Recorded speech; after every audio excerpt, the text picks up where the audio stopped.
Hello, I'm Cynthia Van Ness, Director of the Library and Archives at the Buffalo History Museum, and I'm reading from Peeps at the Pan-American by Mabel Barnes, a scrapbook of her visits to the Pan-American Exposition in 1901.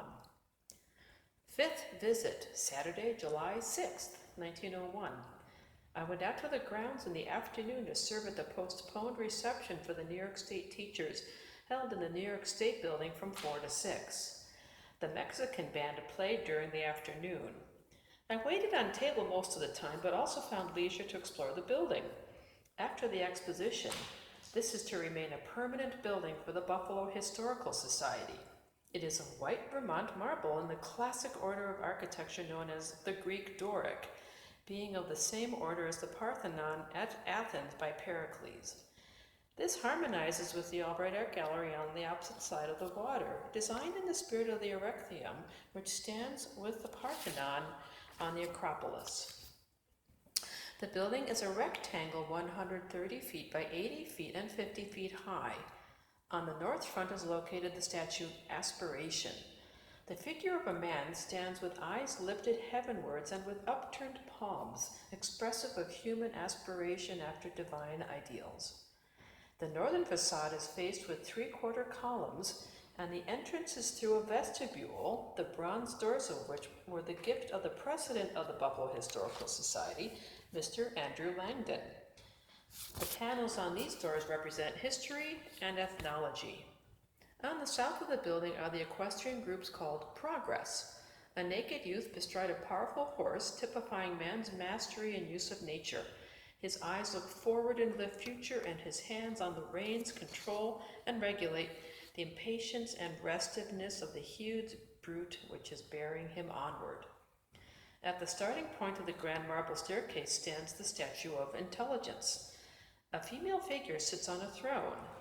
The ball in the left hand represents the divine and perfect law out of which crude man came.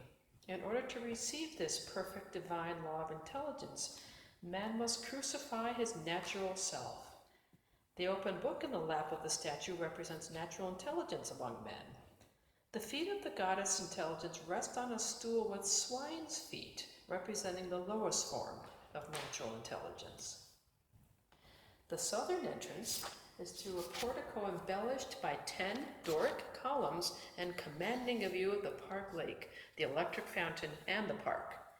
The height of the basement is 14 feet. Here is the dining room facing the park to the south, a lunchroom, kitchen, the bicycle room, and janitor's quarters. Also boiler rooms and storerooms. The first floor is 15 feet high. Here is the audience hall, which seats 250 persons. The library occupies the eastern end of the building on this floor, and between the library and the audience hall is the grand hall, stairway, and gallery. The grand hall is finished in black marble with green and gold decorations.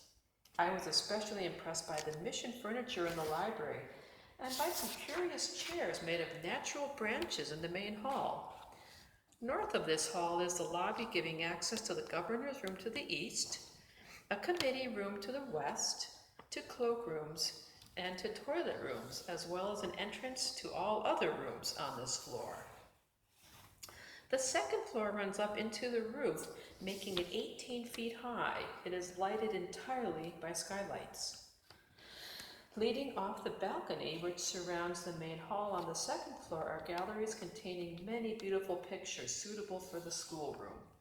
Opening out of the galleries on the north side are 2 smaller rooms occupied respectively by the Law Association and the Daughters of the American Revolution. I left the grounds before dark.